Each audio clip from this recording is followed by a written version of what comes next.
Hello, howdy, welcome to Austin. We have three Austinites here, right? So we have to become a welcoming committee also.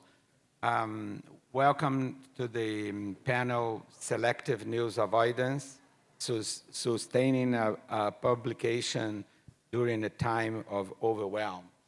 I think my name is Rosental Alves. I'm the director of the Knight Center for Journalism in the Americas at the University of Texas. And I'm a professor of journalism here at UT Austin also. News avoidance is one of the topics that really concerns me at this moment. I teach a class called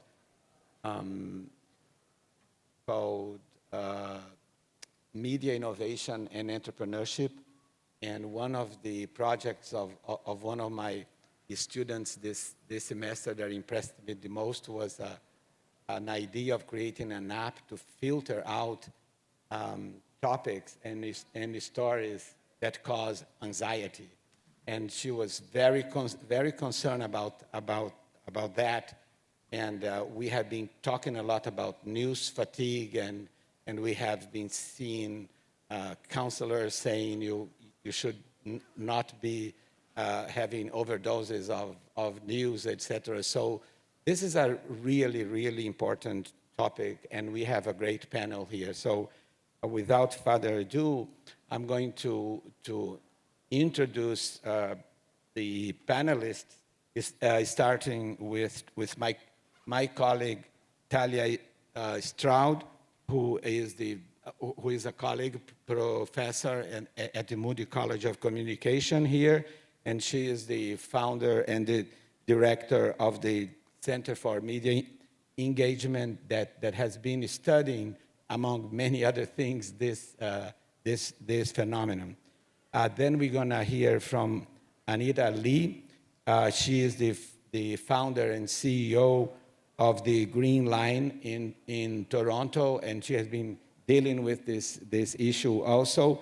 And Evelyn Crowley, who is a content strategy consultant that has been working with this, and the general manager of the Prism. So I will invite Talia to start with giving sort of the framing of this issue. Thank you so much, and such a pleasure to be here. I think news avoidance really is an important issue, and one that doesn't always get as much attention in light of partisanship in the media or other things, but I think it really is one of those issues that we need to be paying lots of attention to, not only for the reasons of revenue associated with news avoidance, but also for the democracy. Hope that wasn't me, sorry. Okay. So to start with, I wanted to ask a question, which is the Reuters Digital News Report asked people in the United States the following question: do you find yourself trying to avoid the news these days? And I'm curious, what percentage of people do you think answered affirmatively that they think they're trying to avoid the news these days? Just shout it out. 60, 70, 75. You can tell that we're all self-selecting into the news avoidance panel here. The actual percentage in the United States in 2022 was 42% of people identified that they were actively trying to avoid the news these days. This report looks internationally, and the country with the highest percentage was actually Brazil, with 54% responding that they actively try to avoid the news these days. And I think that's really telling. It's telling also that we estimated even higher than that. So maybe this is encouraging news for some of you, although for me, I think that's disturbing that we see such a high percentage of people responding in this way. I think there are a lot of important things to think about with news avoidance. And one is that these sorts of questions seem to assume that it's constant, that either you're a news avoider or you're a news seeker. But the research on this doesn't bear that out. It seems as though there are people that have individual differences and within themselves. So on one day, maybe they are a news avoider for a variety of reasons, but maybe the next day there's something that really captivates their attention. So I think it's important to think of this as more of a continuum, or something that varies with time, even within a person, rather than something that you would say, this person is a news avoider and this person is not a news avoider. And then another kind of interesting aspect about this is that it really does vary by demographic categories. And one of the categories that's had the most research associated with it, with which I'm familiar, has to do with gender, where women are persistently more likely than men to identify as avoiding the news. And the rationales they provide are twofold. One is there seems to be a news is for men sort of perception among women. And then the second is just structural issues where the caretaking and responsibilities lie more frequently with women, and so they just don't have the bandwidth or the time or perceive that that's the case to keep up with the news in the same way as their male counterparts. The Reuters report has asked people why they avoid the news, and I think the reasons are really telling. So the first one is that people perceive too much politics and too much COVID-19. So there's something about the news selection process that affects the way in which people orient toward the news and leads some people to just tune out completely. Another issue relates to your students' app, which is the negative effect on their mood, that after they're engaging with the news, they don't come away with a positive experience, they come away with a negative feeling, and that this turns people off. So that's another reason. Another is that they're worn out by the news and the volume of news, which even though I do love reading the news, is something I can certainly relate to. I think many people can, that there are just days where you're worn out. Another reason that people give, and in fact in the United States, this is the reason most frequently given by conservatives and those on the right, is that the news are untrustworthy, biased, and of low credibility. And this is their primary reason that they give for not engaging with the news. And those are the top categories that people respond in terms of why they're not engaging with the news. There's another aspect to this that I think is worth mentioning at the outset as a framing remark, which is we tend to think about news avoidance as just a thing. Like there are people out there who avoid the news. And there are people who intentionally avoid the news. They will tell you that they avoid the news. But there's another category of unintentionally avoiding the news.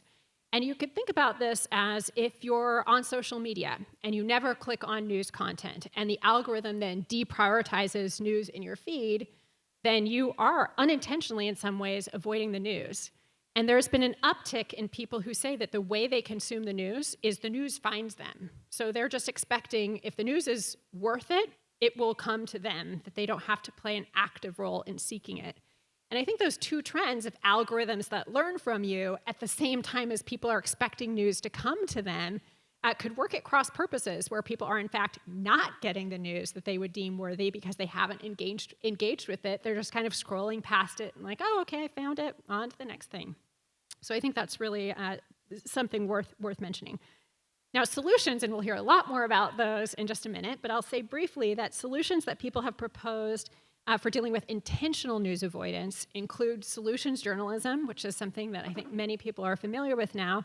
But research that we've done at the Center for Media Engagement indicates that that sort of journalism, where you're critically investigating what people are doing in response to a problem, can be quite engaging, can leave people feeling inspired and more optimistic than news that's focused on problems. So I think that this is one way to address people that say they avoid the news because of negativity.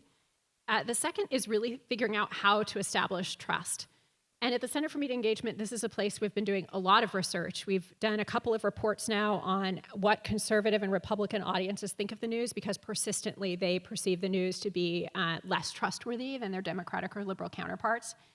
And the results of that research, I think, are wide-ranging. Some of the takeaways are that conservatives feel poorly represented in the media, that they're treated as a monolith, and if you get one conservative voice, that you've represented their group, and they feel that that's not properly representing them. And another feature that we heard back from them was that some people thought that they wanted to engage more with the news. They wanted to be the reporter themselves in some ways. And so in response to this, I've been seeing some creative things that news organizations are doing. Like I know that the Detroit Free Press is going to be including a feature on their site to try to help people learn actually how would you check whether your ballot actually made it. So I think things like that empower people and give them the opportunity to do some of the reporting are a really fascinating way to respond to that. And then finally, curating news to try to reduce the feeling of being overwhelmed. So how can news organizations think about being better curators that are tailored? And then with unintentional news avoidance, this I think is another kind of fascinating area to wrestle with, as there are people who probably want to see it, but that life takes other courses and they just don't end up seeing it.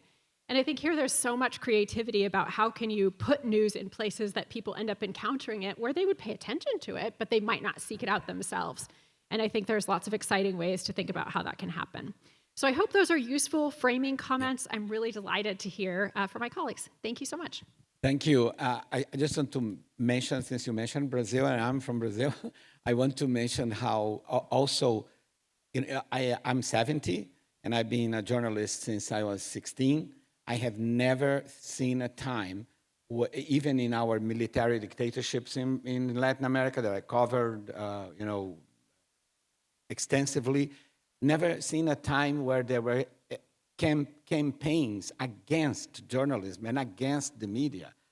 And so in Brazil, for example, I wonder how much is the avoidance that is because of overwhelming factors, et cetera, and if effects of a president who learned from another president to say that the media is the enemy, et cetera, blah, blah, blah, and that has an effect. So sorry for interrupting to make this footnote, but anyway, Anita, please.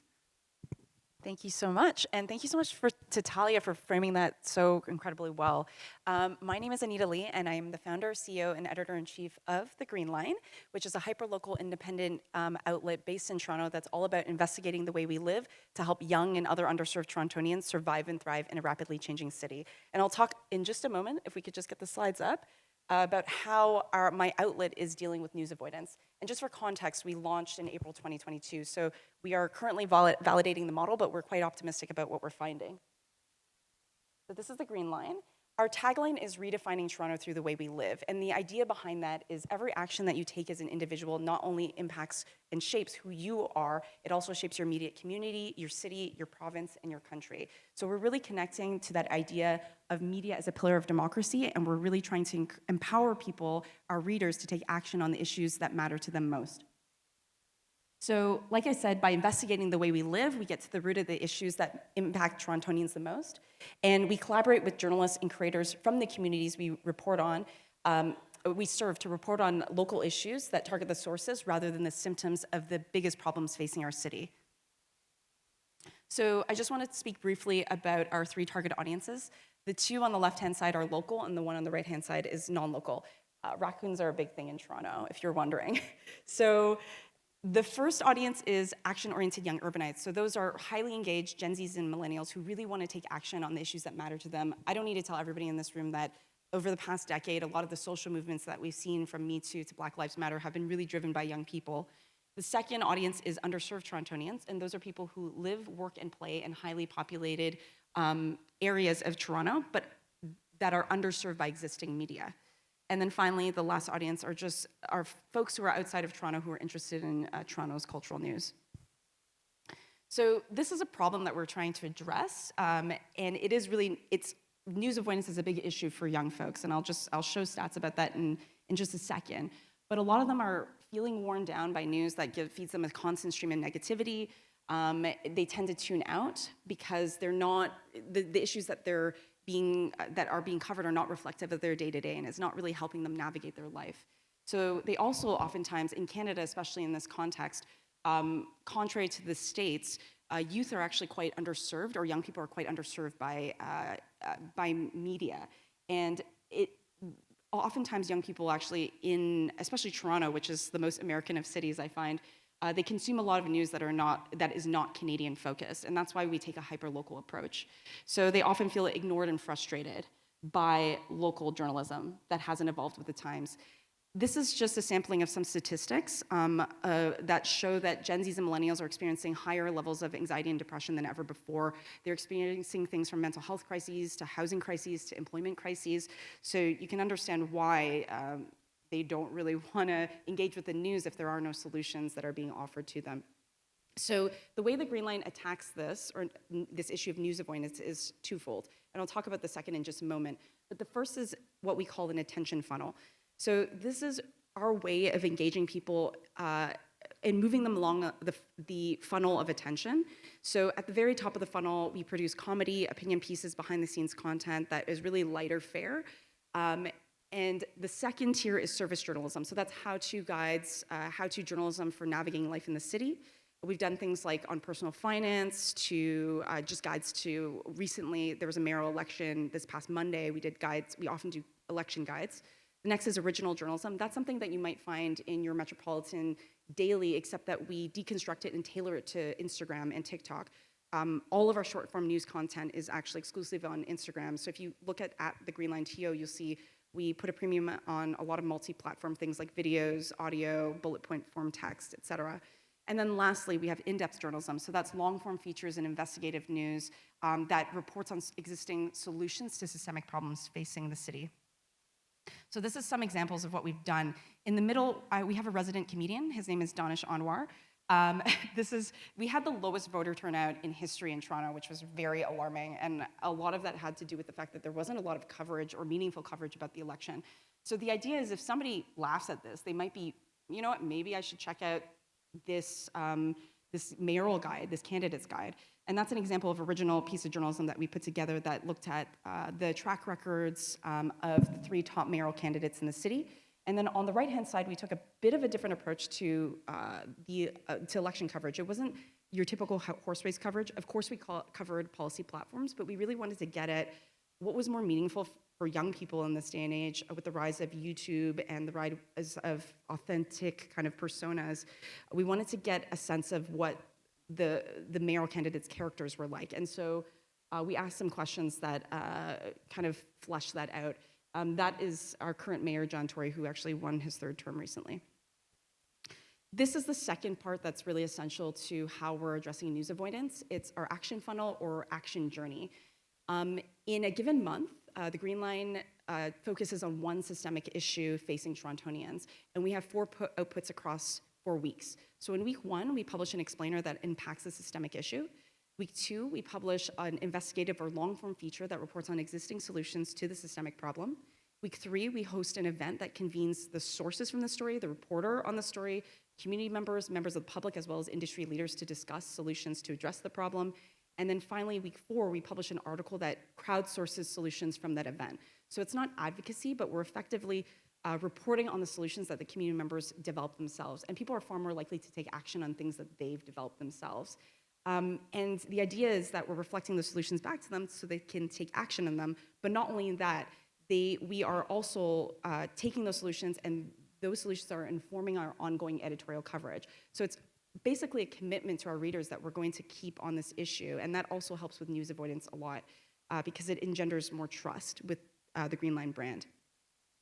So I'll take you through an example of an action journey we very recently did this month. The left-hand side, you'll see an explainer. This explainer explained how folks, young Torontonians, could vote and where to vote. It talked about things like voter information cards, whether you're eligible, how to register to vote. On the right-hand side is, typically we do long-form features, but in this case, we just basically looked at the track records, like I said, of the 3 top mayoral candidates, and that's the long-form piece. On the left-hand side is an event that we hosted, which was really cool. We partnered with the Royal Society of Arts Canada and Centre for Social Innovation Toronto, as well as My Country Talks, which is an app that basically pairs up political opposites for constructive conversation on on polarizing issues. And we also asked the audiences what kind of solutions they could come up with to address declining youth voter turnout. And we had some fantastic discussions. There was about, I think, 80 people registered and about 60 people attended. The right-hand side is an excerpt from the solutions that were surfaced from that event. The solutions that we focus on tend to be the ones that are most popular or the most resonant. So this one that you see here are election resources at the library. Like libraries are nonpartisan, they're very accessible to everybody. So somebody suggested that, hey, why don't we put up voter information and electoral information in these hubs? I just want to take a moment to speak about the impact as well. So we've gotten so much fantastic feedback about these guides. You'd be surprised, just because Toronto is such an overrated oversaturated media market, you'd be surprised to find that there's a lot of things that are missing from the landscape. And this was something that our audiences consistently tell us that they value. It's It's a very easy to read kind of guide that people save, that they can revisit right before they hit the polls. And we had about 430 shares and 129 saves, which is quite good for a very new outlet that's only 6 months old. And you can see the impact that that's had. I would love to share a video, 15 seconds of a video of one of the character profiles we did of one of the mayoral candidates. And this is really special to me because my own politics aside, this person is not somebody who is typically highlighted in existing media. She's working class, she's racialized. The two front-running mayoral candidates were very established white men who have long-standing track records in politics, and she's not somebody who would normally have gotten a platform. So we were really pleased to give her a platform, and the impact of that actually, I'll speak to that in just a second, but if you could just play the first 15 seconds, that would be great.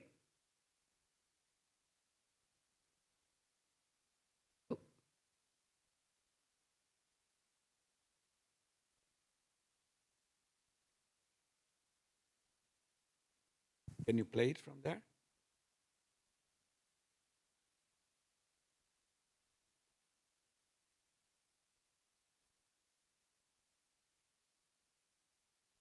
We play from.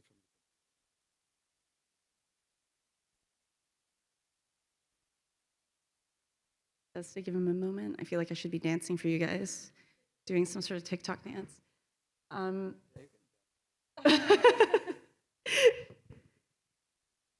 Or we can skip it. We can skip it if you guys are having a hard time. We can just speak to it. No? Okay. So the clip, I would encourage you guys to check it out at the Green Line TO, but it's of somebody named Chloe Marie Brown who talks about the fact that she is a working class person. She worked, at one point in her life, she was working full time and living in Covenant House shelter, which is a testament to, and she's about 30 years old. So it's a testament to how a lot of young people in Toronto are kind of living at the margins right now, which is really quite alarming. And this was so heartening to me. That video that we shared on Twitter actually went quite viral in the city.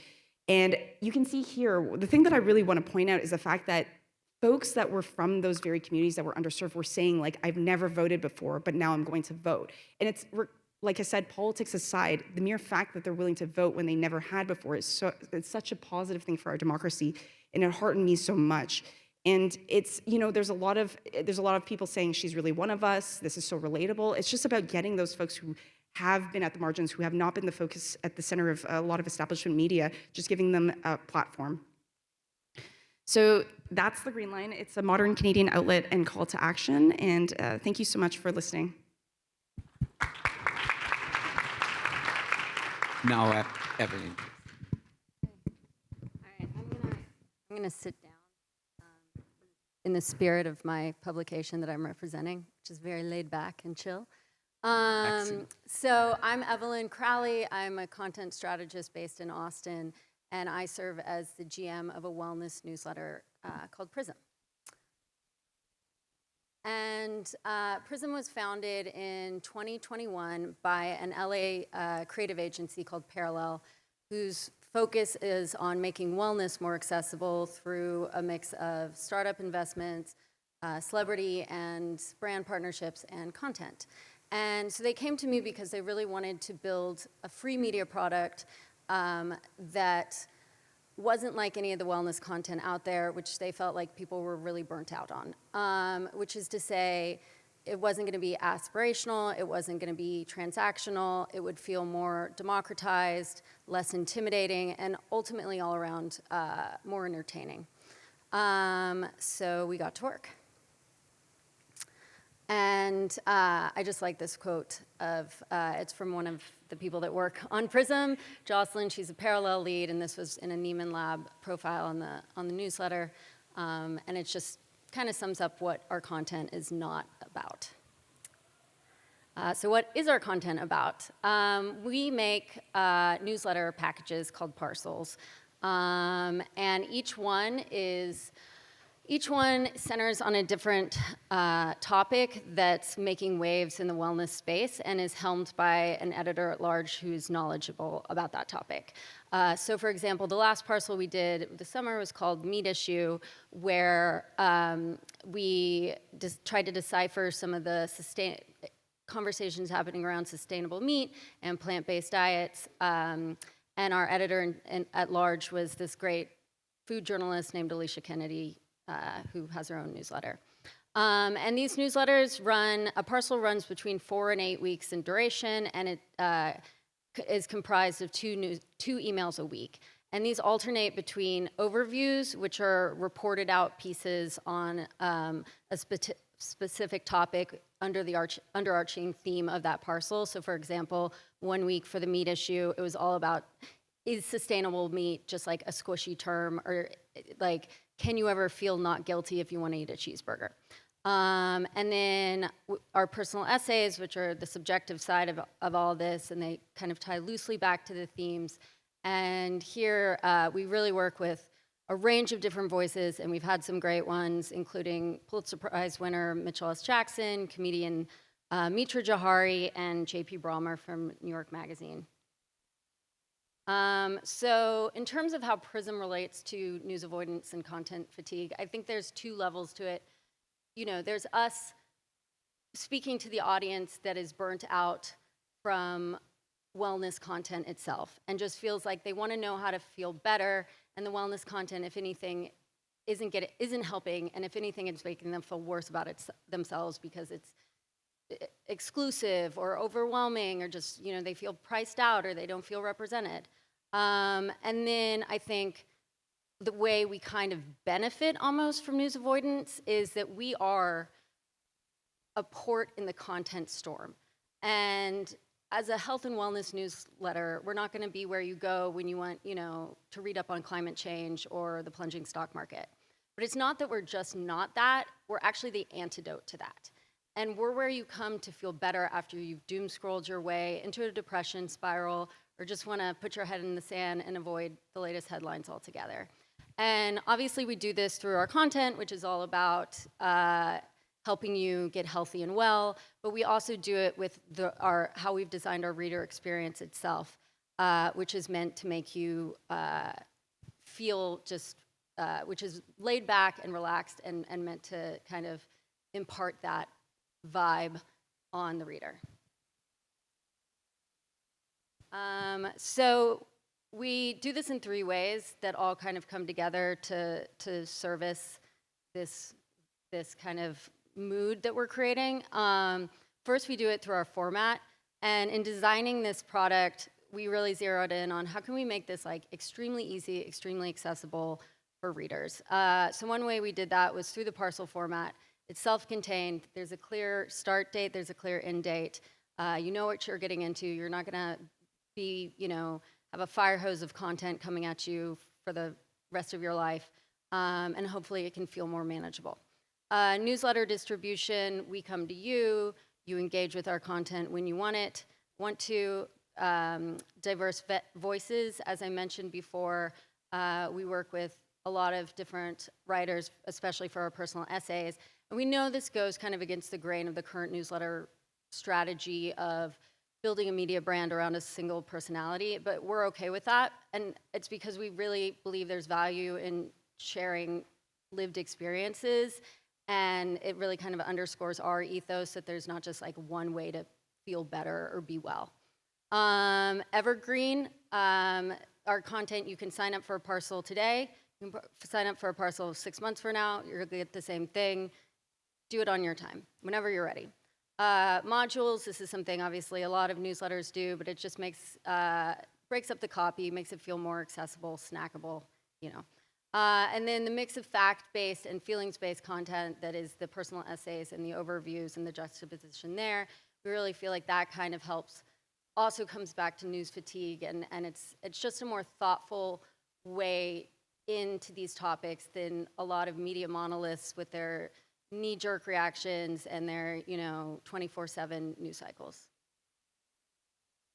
And we also like to experiment with our personal essays forms, and we've done comics, we've done photo essays, we want to do a script, we want to play with audio, and we do this because it keeps readers on their toes. And as a newsletter, they kind of don't know what they're going to get week to week. It celebrates alternative modes of self-expression, which is very much core to our values. endorse play and creativity as wellness practices in themselves. Again, an expression of our values. And it just channels this scrappy zine spirit that is the antithesis to a lot of other publications out there. And then we also do this through the design of, we have a great art director who's had a heavy hand in designing Prism and really making it shine. We kind of think we have the best design newsletter on the block, but feel free to disagree. And we have hand-drawn illustrations which kind of show that there's a human behind it and that we care and are willing to put the effort into these designs. We have visual resting spots, which, is there any way we could play this one? Do you know? The video, it was supposed to be on automatic. Sorry, guys, the phone's supposed to show the template of the email. Okay, on we go. You'll all have to go to prism.com afterwards to see what I'm talking about. Yeah. The visual resting spots are just, we break up the text with design and illustration as a way to kind of, give your eyes a break up the tyranny of the text, and then design as content, which is something we aren't the only ones doing, but this is where we're not just like embellishing copy, we're using design to kind of stand in for copy through infographics or quizzes or little like cutaway jokes or that kind of thing. And lastly, we accomplish this kind of feeling, this laid back, upbeat feeling through our tone, which is we were really purposeful about this because we feel like the prevailing voice in the wellness industry space is one of that can feel very preachy, can sometimes feel woo, which is a turnoff for people, and can make you feel judged if you do eat that extra cookie. We don't want you to feel judged. Eat the extra cookie. So we went, very deliberately with non-judgmental, empathetic, and then we also, the other thing we noticed, there was a real lack in this space was humor. I mean, the wellness, it feels very dry and earnest, and it's like, why? Well, why does this have to be so serious? Why should it feel like medicine? Let's make this more fun. Let's liven this up with a few jokes. And lastly, multi-perspective. This is, again, goes back to our different essay writers and how a lot of wellness brands or publishers just have, it's like, listen to us, we know best. Whereas in kind of having this chorus of voices who oftentimes don't agree with each other, it's positioning the wellness, as more of a conversation than a monologue, which is what we think it should be. And here are some just singing our praises quotes. And our email open rate is 37.1%. That's above the publishing benchmark, which is 23.9%. Subscriber growth between the end of parcel 1 and the end of parcel 2 was 251%, and follower growth was 216%. Oh, this one's playing, yay. And this is just a sneak peek at a new product we're developing that's launching next month, and it's called Prism Postcards, and it's a bi-weekly newsletter that we'll be sending out. And it leans harder into the fun, entertaining dimension of Prism's personality. It's sent out on Sundays, and it's kind of a mix of trend reports, recommendations, interviews, etc. And here's how they kind of, both products are meant to kind of complement each other while serving different wellness needs, but existing in the same Prism ecosystem that we're building out right now, and actually looking for writers. If anybody is interested, let me know after this. But yeah, that's Prism.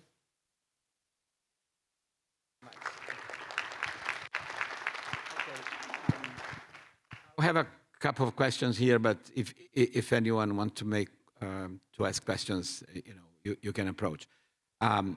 Talia, I remember when you created this bottom of respect, when instead of like or dislike, etc. So that was a suggestion of kind of show respect, but not being so polarizing as it was. In terms of news avoidance, what can publishers do now? Do you have another respect bottom kind of advice? Thank you for that. Yes, the respect button is a fun one to try to tamp down on partisan reaction in comments. And in fact, incivility in comment sections and in news spaces is something that turns people off. So I think it actually can apply there too. But one of the things that we did research on that actually sparked my memory when Evelyn, you were speaking is we had looked at using quizzes as an engaging form of content. And news organizations can do that really easily. We even have a free quiz creating tool on our website at mediaengagement.org. And it's a really engaging way for people to, it's almost like playing a game as opposed to reading an article. And in our work, what we found is if we compare a quiz format to an article format, people find it more engaging, so they're more engaged and excited about taking the quiz, and they actually learn more than if they saw the same content in just an article format. So I think the playful ways that we've heard about today of creating content is really consistent with our research. Yes, Anita, I wonder if you think that solution journalism and more engaging in propositions or in not only focusing on the news of the problem, but what can happen now.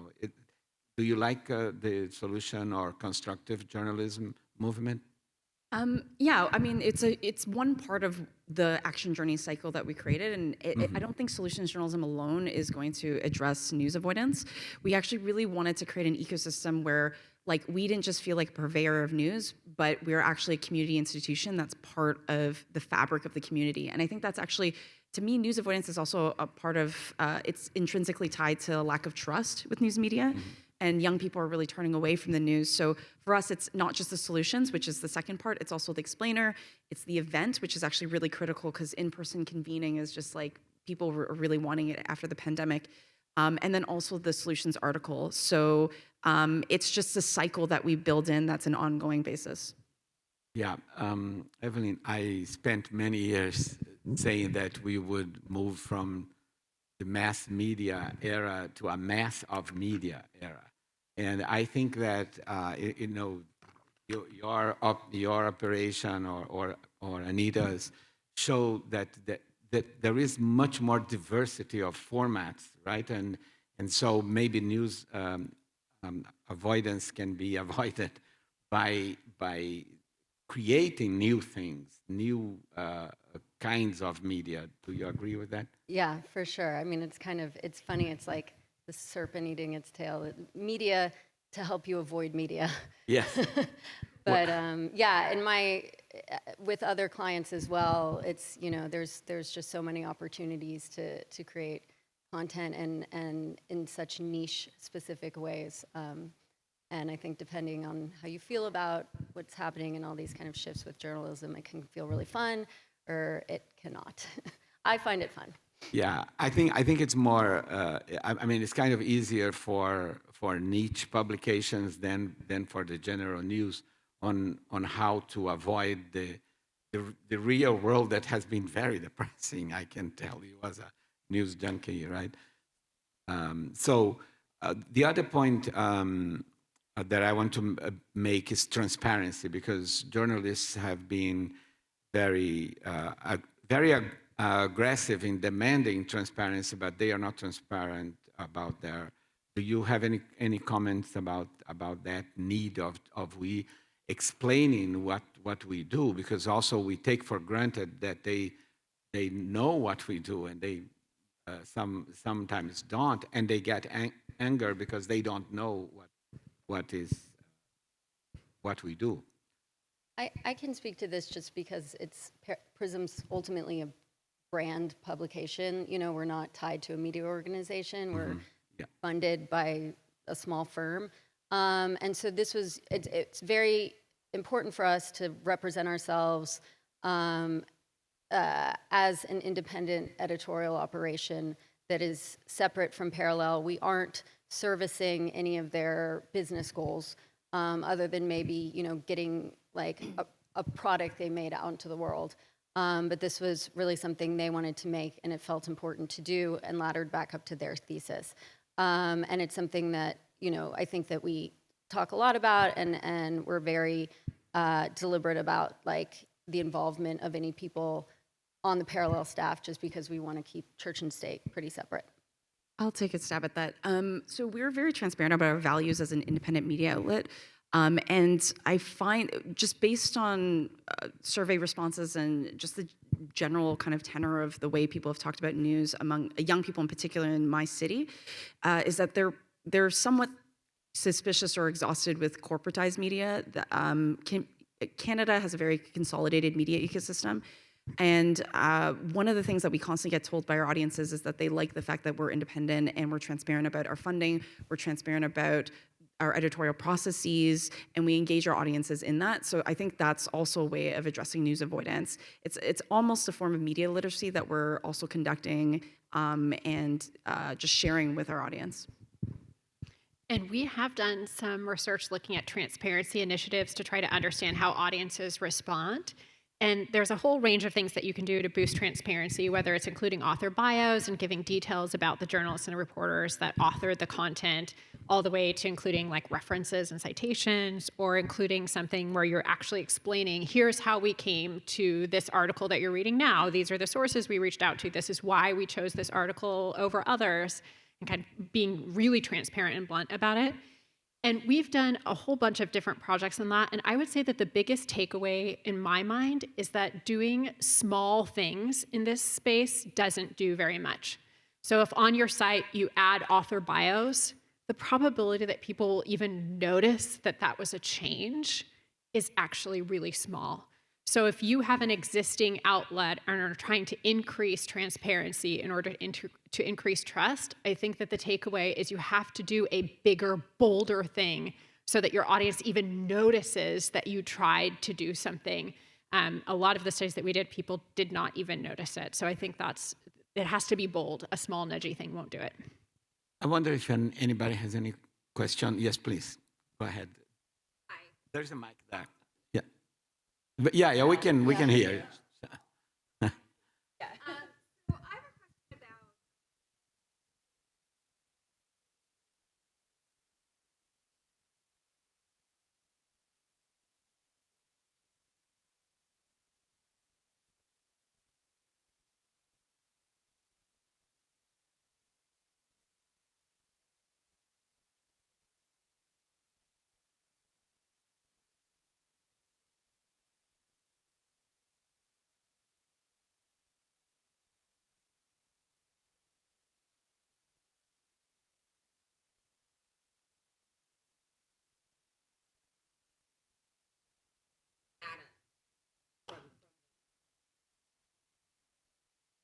Yeah, I mean, there definitely is some of that, that negativity bias is driving people to content, but also driving them away from content. And it's one of those, like, if you ask people, do you want this? Are they actually going to tell you whether they want that in the real world? I think some of the fascinating work that I've seen on this recently is looking at on Facebook, for example, and randomly giving people different types of content and seeing what they click on and what they comment on and what they react to. And I'm actually more optimistic that it's not all about negativity to attract audiences, that you can have content that actually conveys positive sentiment or that conveys something that is cooperative, and that you can attract people to that sort of content. So I think that this ingrained idea that negativity always wins, I think in our modern world, we should question that assumption.